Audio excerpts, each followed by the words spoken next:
Thank you very much for the invitation. So I am the chair for strategy and organization. So how we organize work and working together is very close to my research interests.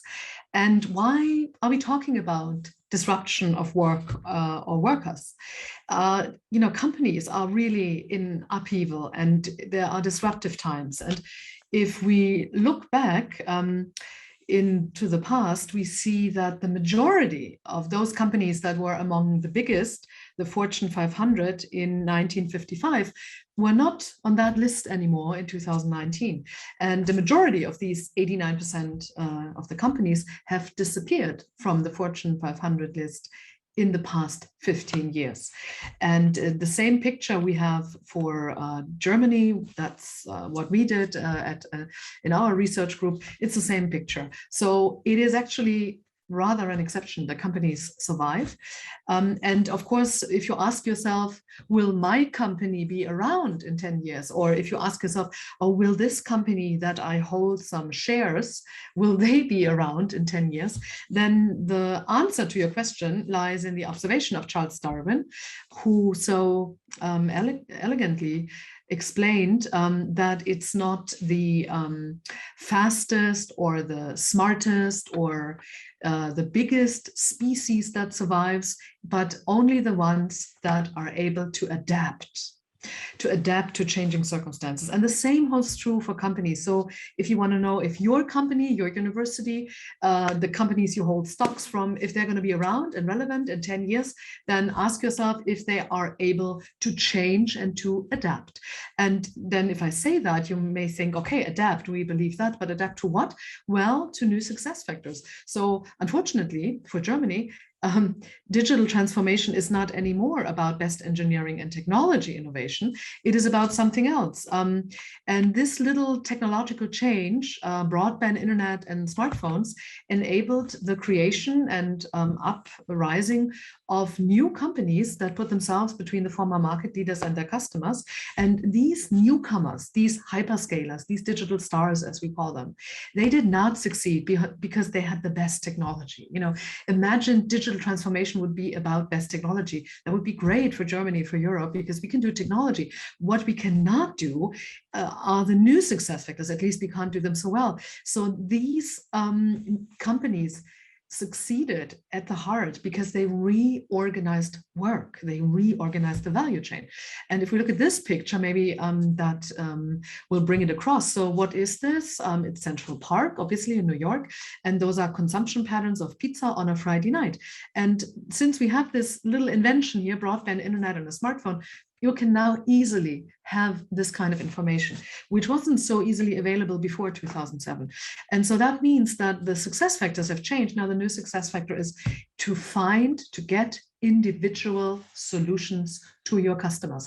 And that's at the heart of success in digital transformation, because you don't need to have the best pizza. You have to have a decent pizza. But if you can get the pizza to Thomas, who likes to eat pizza with salami and some maybe Corona beers for the fun along with it, you're going to be more successful than a really good pizza that has a one-size-fits-all standard product that doesn't reach customers when and where they need it. And so if you believe that that's a central success factor, and I think a lot of evidence speaks for that, then of course you have to look at the organizations and how they organize work. And if you want to succeed at this new success factor, you have to change how you organize work and working together. And in that sense, Tom Malone's sentence cannot be said often enough in Germany, that some of the most important innovations will not result from new technologies, but from new ways of working together and organizing work in the value chain. And new technologies are of course important there, but it's more important to understand how you can utilize, how you can use, how you can employ new technologies, whether it's digitalization or AI or blockchain, in order to tailor your company's activities better to serving these new success factors, namely, digital transformation is a competition for the pole position with the customer. And in order to have the pole position with the customer, you need to reorganize work. That's the reason why we talk about that. And the companies, as we know them, the organizational chart to the left, has its place and its time, and it'll stay with us where it's useful. But more organizations will look like the picture you see on the right, where the organizational boundary will actually be open. Yeah, you see the dotted line, so there are no strict firm boundaries anymore between who's part of an organization and who isn't. So some people will collaborate that have a working contract with one firm, but they'll collaborate with people who don't have a working contract with the firm, but who somehow are part of the community of the firm. And I liked the talk just before me. I listened in a bit, talking about DAOs, and of course DAOs are sort of what would represent an organizational form like this, be more flat, fully democratized, decisions to be implemented directly without further discussion, services handled automatically, and more transparency for all the members on what goes on. And so Web3, as you all know, is upon us. We, I think, are already in this fourth stage of decentralization and value in blockchain networks. And we will see, more movement from on-disk online to on-chain, and away from centralized data silos towards decentralized storage. And of course, Web3, the token economy, adds the element of smart contracts and execution to the existing Web 2. And so interestingly, the Web 1 was also more decentralized than the Web 2, which is rather centralized with these GAFAs and MAFAs controlling or being monopolies or platforms.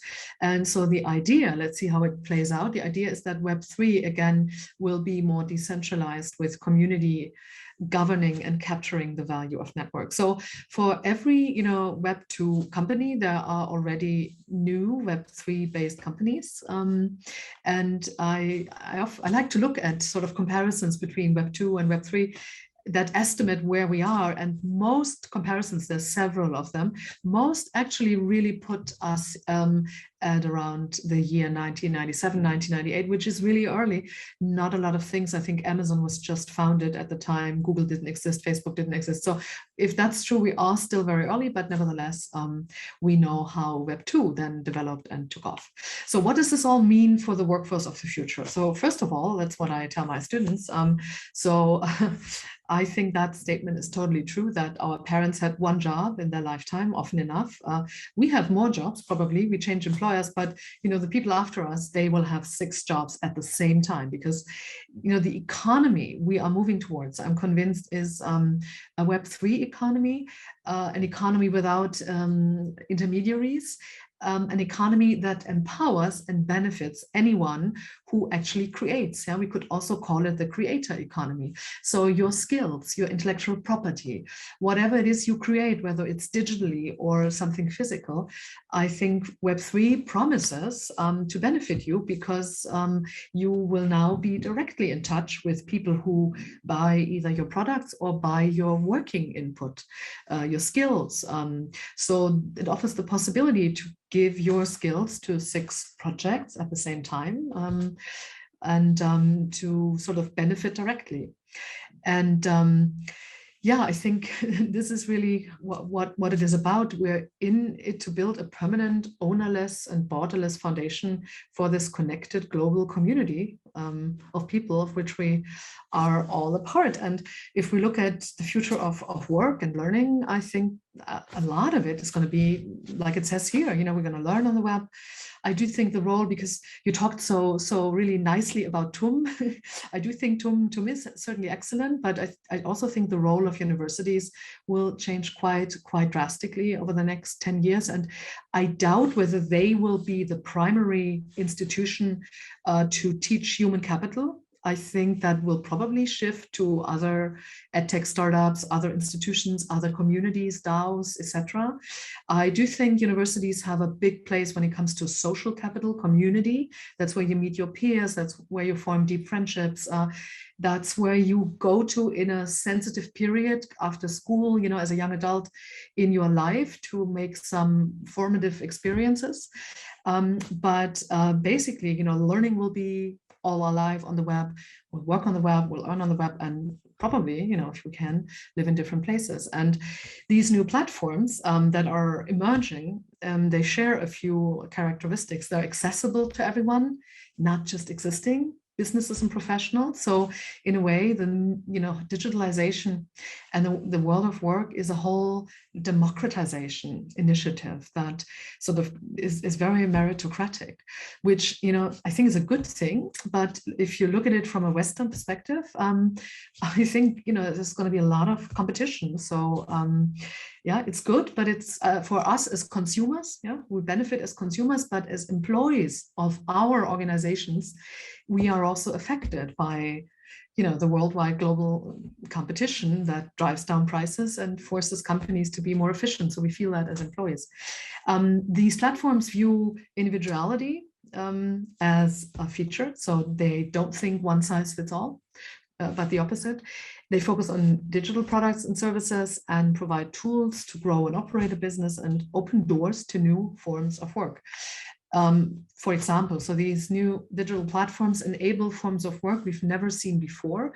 So some examples here of creator tools, whether for podcasts or professional coaches, opening new forms of work. So in China, on the microblogging site Weibo, for instance, users sell content such as Q&As, exclusive chat groups, invite-only live streams through membership, or a la carte purchases. And this has spawned a wave of non-traditional influencers, financial advisors, bloggers, professors even, beyond typical influencers and tastemakers. And this is the prediction of Naval, the next job revolution, metaverse working. He says what free trade did to blue-collar jobs, remote work will do to white-collar jobs, meaning remote work and digitalization will make many white-collar jobs redundant. And if you want to know what we're going to be doing in 10 years, apparently you have to watch what the smartest people do on the weekend, because that is what everyone else will be doing during the week in 10 years. So Web3, crypto, DeFi, instead of Ferrari, we'll have our NFT JPEGs. Instead of a home, we'll have virtual land, or instead of uni colleagues, it will be the Discord channel, or instead of joining a company, we'll join a DAO. And so he thinks DAOs are going to kill McKinsey. I like this comparison to compare sort of the DAO Uniswap and Coinbase. So Coinbase is a centralized place to invest in cryptocurrencies, and Uniswap is also a place to invest in cryptocurrencies, but Uniswap is a decentralized model, and the sort of governing organ is a DAO of Uniswap built on the Ethereum blockchain. And so for users of Uniswap, there is no account and there's no official governing body that can prevent two people making a crypto exchange between each other. And if you compare the numbers, Uniswap is much younger, founded in 2018 instead of 2012, with a lot less funding, $12 million versus $550 million. And the market cap, there's not that much of a difference in the market cap, right? Uniswap has half the market cap of Coinbase, with far fewer employees, 38 compared to 1,200, and comparable volume, half the volume, and the ownership asset here are tokens versus equity. So I think that's an impressive example on the potential efficiency and effectiveness of organizing companies in form of DAOs. And the major shift from Web 2 to Web 3 is that first of all, who owns the data? So in Web 2, users are the data. In Web 3, users own their data. In Web 2, corporations own the platform. You can become deplatformed. You can become canceled. In Web 3, contributors or creators own the platform. And in Web 2, the code is closed, and in Web 3, it's open. And so, people create content and people earn money as a new way of working, I think, that is upon us. And so a concrete, I like to always make it concrete. Concrete example is, some of you may be on Twitter, and we probably often don't think about that we don't own our Twitter account. We don't own the followers, the network that we've built. We can be canceled anytime by Twitter, really. And those are some of the problems that Web3 solves, and that I think will be quite attractive. So when it comes to applying in the future, smart contracts and the ones you've been involved with might play a role. So I guess you all know what a smart contract is. So to me, the best analogy is a vending machine, right? So the rules of transaction are programmed into the machine. If you put in the right currency and press the right number, you get your beverage or your sweets, whatever. And maybe I like this, maybe in the future, instead of send me your GitHub link, maybe, you know, you'll send your creation, because we are in the creators economy. Send me the coolest smart contract you've deployed. And this user said, so maybe they've taken it a bit too far, but they seem to be involved in the crypto space. So the only document I need to officiate my partnership with my future husband is going to be a smart contract. We will operate like a DAO. And if we want to rage, quit, divorce, then our treasure will be automatically split. I like that thought in a way, because yeah, maybe then that would be more efficient. And Greg Eisenberg has talked about universities, and that, you know, NFTs will affect Harvard and other universities to reinvent themselves. And there've been some experiments, you know, where NFTs have started to shake up education, so they could end NFTs asymmetric teacher-student relationships. So education through participation, and communities evolving, which also allows to profit financially from learning and fostering the community. Wouldn't that be great? So here Greg Eisenberg described an experiment he did. So you needed to buy Crypto College NFT, and it took off. And the Discord for this crypto college was very active, and people enjoyed collaborating because there was shared ownership in it, and they had skin in the game to want to see crypto college succeed. So I do think, you know, NFTs play a role in the creator economy at university in the future of work. So the problem for creators is that it's hard for them to monetize their content on the internet. So advertising is dominated by the monopolists, but memberships managed via NFTs could offer a potential solutions. And you see some examples here, because NFTs can unlock content, anything IP related, anything you've created that you can then sell and unlock through an NFT. And they offer a lot of flexibility, and they are smart contract capable. And another, as I said, I do think social capital will become, relatively speaking, more important, and community is social capital, your community. That will be more important than the company you know, you work for. And I guess we will see many communities forming around joint interests, joint values, joint skills.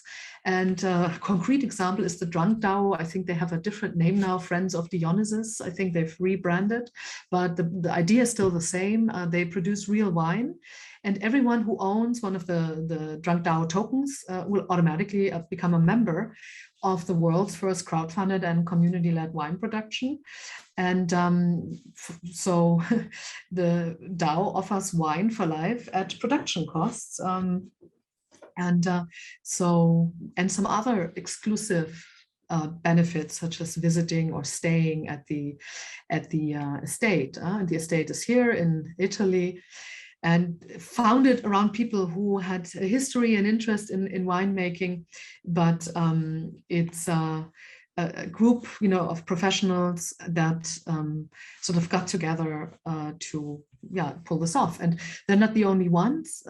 It's, you know, in every industries, and there's so many different kinds of DAOs, but I mean, service DAOs are basically talent allocators using on-chain credentials. I think that's what, you know, if you want to show your qualifications for work, it's going to be stored somewhere on chain to allocate resources from one DAO to another.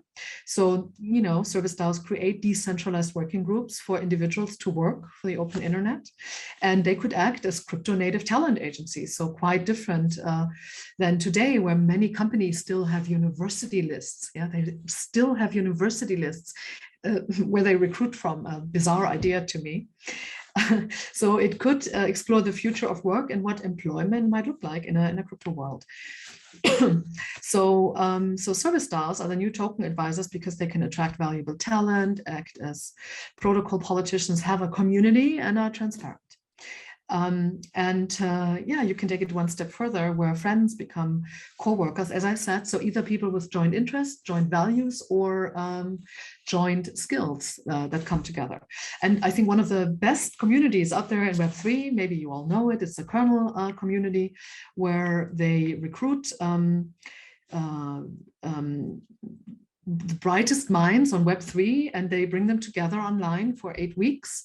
And once you have completed your 8 weeks, you stay a member of the community. And I think that if you want to know what's the future of education, what's the future of acquiring human and social capital, I think that is it. It's really well done, I think. And they use gamified elements and playful elements and sort of applying the knowledge that you have to actually building something.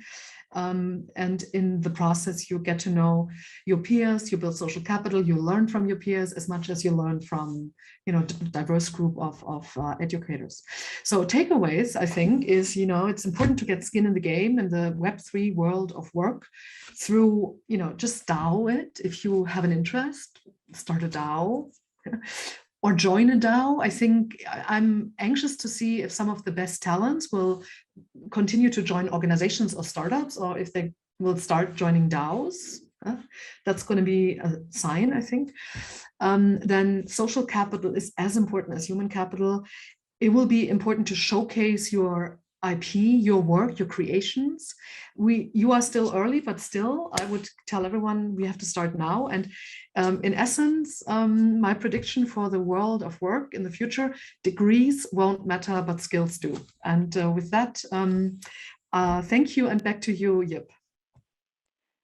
Well, thank you for this fireworks guiding us through the history of the past 30 years and also looking into the future. This was really, really amazing. I have a question though, Professor Webb. So what, like when we think of management theories, because you are a strategist and also organizational theorist, what were the old basically thought leaders in the works that until now we're teaching at universities, and who are the new thought leaders upon whose works and principles we actually need to study to understand how to build organisms of the future? Oh, 1 second. I think you're on mute.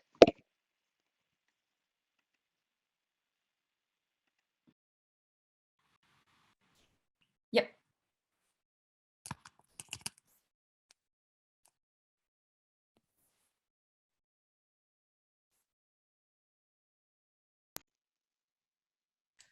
Can you hear me now? Can you hear me? Do you hear me? Hello? Can you hear me? Hello? I'm speaking. Can you hear me? Yeah. Okay. Okay, perfect. Sorry, I didn't hear a reply. Very good question. So I think the whole, Web3 blockchain economy is actually, is actually at the heart of economic theory, because what are the central theories of management and economics? They are transaction cost theory, for which Coase got the Nobel Prize. And so blockchain will make transaction costs go down. So, there you go. Second, principal agent theories, where, the theory is concerned with how do I make sure that someone doesn't abuse my trust. Again, that is addressed by DAOs and governing protocols and smart contracts, etc. And third is property rights. And Web3 enables me to send my property rights as easily as an email. So I do think that the classics, if you want, of management economics theory have a lot to say about the blockchain economy. But apart from that, I think, who is your community, I think is what you're really asking. So it probably consists of some people who work in the university, some startup founders, some politicians, some influencers, some movers, some shakers. So I think the task for all of us is to know who is part of our community, in the sense of who has insights into our sphere of life and work, that we should know about, that we should regularly update on. And I don't think they're going to be found at universities. You know, my take is there's a reason why technology and innovation conferences are on the rise. And because that's where the future of business literally happens. So what I would do to learn, to build social capital, but also to learn from the speakers and the audience you meet, is to go to as many tech and innovation conferences as you can. And I'm going to send you a link because we've collected all of them. And once Corona is under control, I think, you know, they will start again.